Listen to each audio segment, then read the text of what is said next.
যখন আপনি মুহাম্মদ সাল্লাল্লাহু আলাইহি সাল্লামের নবুয়তকে স্বীকার করবেন, তখন এটার অর্থ হবে মুহাম্মদ সাল্লাল্লাহু আলাইহি সাল্লামের উপর যা কিছু অবতীর্ণ হয়েছে, অর্থাৎ 30 পারা 6666 যে আয়াত অবতীর্ণ হয়েছে, এটাকে আপনি বিশ্বাস করলেন।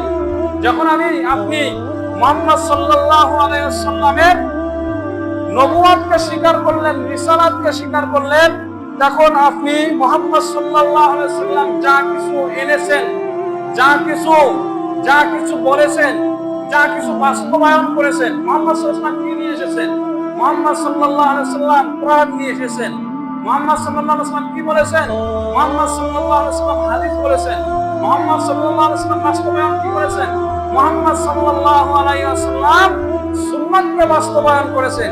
যখনই আপনি আশহাদু আন্না মুহাম্মাদার রাসূলুল্লাহ বলবেন, তখন এই গুয়াকে আপনি এটার সাক্ষ্য দেবেন যে আল্লাহ তাআলার পক্ষ থেকে যে কোরআন অবতীর্ণ হলো, আমি এটার সাক্ষ্য দান করলাম।